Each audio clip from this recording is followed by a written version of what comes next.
This seminar was recorded in Chicago, Illinois on Saturday, the 7th day of September of the year 2019.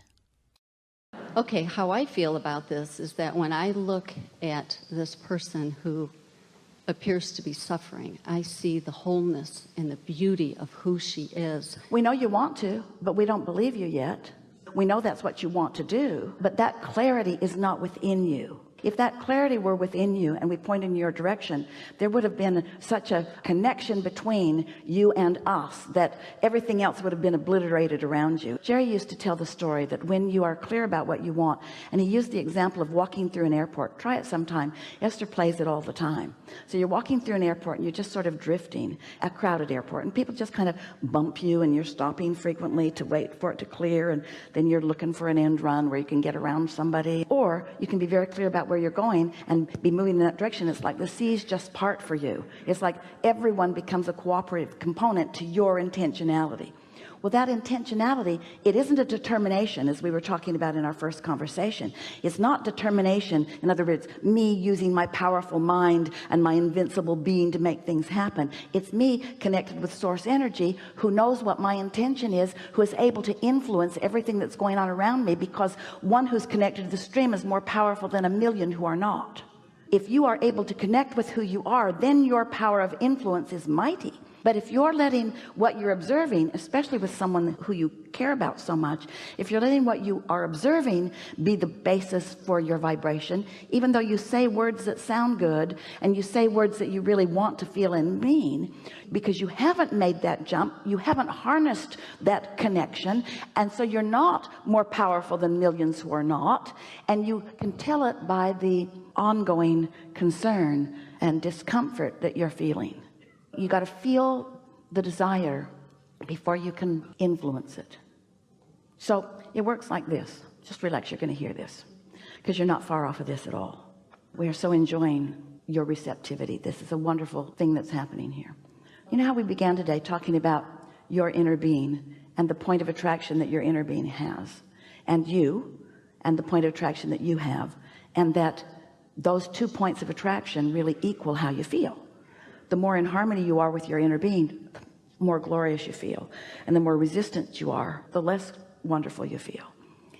But there's another thing to know about that. The more in harmony, then the more you've joined that point of attraction, so that when you join your inner being's point of attraction, that's when it really looks like the universe is just knocking itself out just for you, just for you, just for you, just for you. That is such a powerful point of attraction.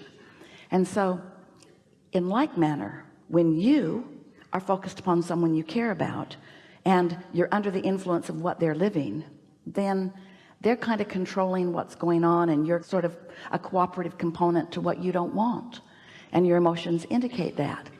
But if you've gotten out ahead of it, if you've meditated, if you've segment intended, if you've daydreamed, if you've quieted your mind, if you've distracted yourself from the details of that enough that you are beginning more and more to tune to who you really are, so that you're standing on this subject with your inner being and what your inner being knows now, because you're human and you can be seen and you can be felt and you can be heard. The words that come out of your mouth carry a vibrational stream with them. So there's a different stream that comes out of your mouth when you're tuned in with your inner being than comes out of your mouth when you're tuned into the problem. So you've joined your inner being in the solution, not the problem, and you're more powerful than millions who are not. And now you can be witnessed by someone else in the same way that your inner being has gathered you up. You can gather them up. That's what the power of influence is. But you can't fake it. Lip service doesn't get it. It's like when your gas gauge says empty, you don't put a happy face sticker over it because you don't want to face it. Oh no, my gas gauge isn't empty. It's not empty. It's not empty. See, it's happy face on it till you run out of gas, and then you peel it off and you, oh yeah, it was empty. I just didn't let myself know it. And so if you want to help somebody, you got to get feeling really good about where they are, which means you got to look at this part of them, not this part of them. When you look at the solution, when you look at the wholeness, you use those words, but the words weren't backed up by vibrational expectation, you see. So That's the basis of it. Everyone got it, yeah? Don't let people talk you in to responding to their problems. Don't let your observation of their problems be the basis of your vibrational offering, because you won't help them, and then they're the reason that you're not in alignment with who you really are. So if somebody is thinking that the only solution they have is to maybe exit this life. Again, we don't want to talk about them. We only want to talk about you. Okay. But so Yeah, what you're so that saying, person just scared the fire out of you. That person said something so dramatic that you can't stop thinking about it, but you gotta. because that doesn't serve them or me. Yeah. We know how difficult it is because you all have trained each other. You've been controlling each other with all kinds of well-meaning manipulation. Mm-hmm.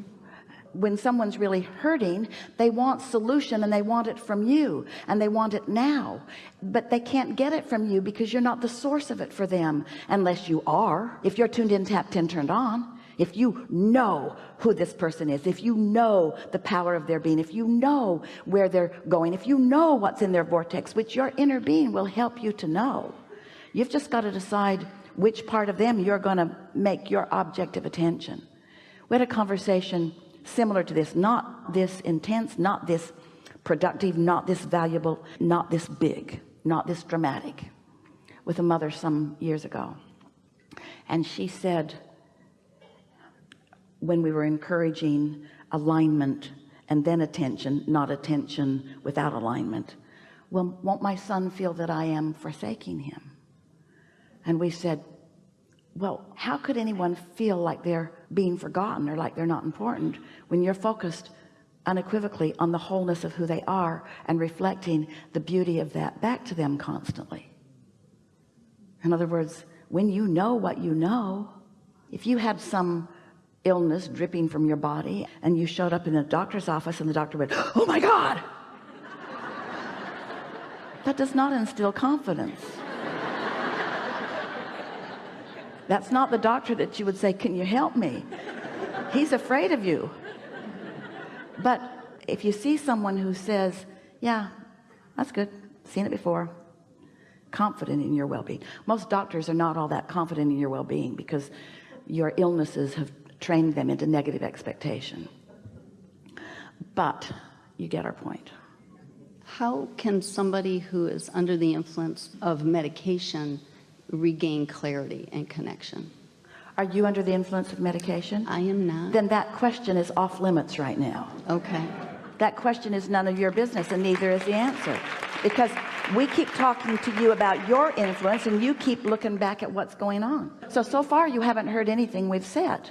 Well, you've heard it, but it's not registering with you, and it's all right. We get why. Well, I'm feeling like if I don't get these answers, then I'm letting them down. Well, you know, often in a gathering like this, if there's someone, as we're using this word deliberately, as sort of balled up in resistance as you are about this, we wouldn't call you forward because of the struggle of the explanation, but because of the willingness of this group, and because lots of them have similar things going on, but most important, because of the power of your desire. You light it up even with the resistance all around you. Instead of being bright gold, which is what Esther usually sees, you were green, but you are the brightest green that she has ever seen. Now this is just Esther's interpretation. So she was compelled there, couldn't get her eyes off of you, couldn't not keep pointing there, because the desire is so strong, even though the resistance is strong too, as is evidenced by this conversation. Well, that's something worth taking away today. You're getting these answers, you're just not quite ready to let them in, because for some reason you've decided, a lot of people do, you've decided to blame yourself for where this person is. You feel like this is your last chance to help, and your attitude is, and if I'd been better along the way, then this wouldn't be at this situation, and this had nothing to do with you. This is not something that you must overcome. This is something that your life experience that you want to overcome. You've put so much in your vortex about the happiness and well-being of this person that that's all your inner being sees. And this temporary disconnect, we're talking about yours, not theirs. What we want you to hear from us is you can find connection while that's going on. You can find connection while that's going on. You can find connection while that's going on. You can find distraction from that while that's going on. Now it doesn't feel like it because it's the only thing you think about. It's what you think about when you wake up. It's what you think about all day. It's what you think about when you go to bed. You're obsessed with it, and we get why. We get why, but you're obsessed with it from a vibrational place that isn't helping, and it's depleting you to the point that you're green. Right.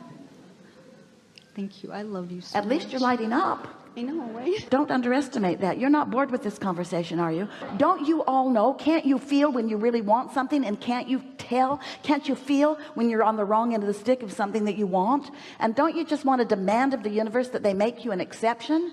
But the law of attraction won't make you an exception. And so the power of your desire, you've just got to work it around a little bit, and it'll get a little bit better every day. And you've got time for this. There's so much that we can see here that we aren't concerned, and you've got to reach that place too. But in all fairness to you, we're never concerned about anything.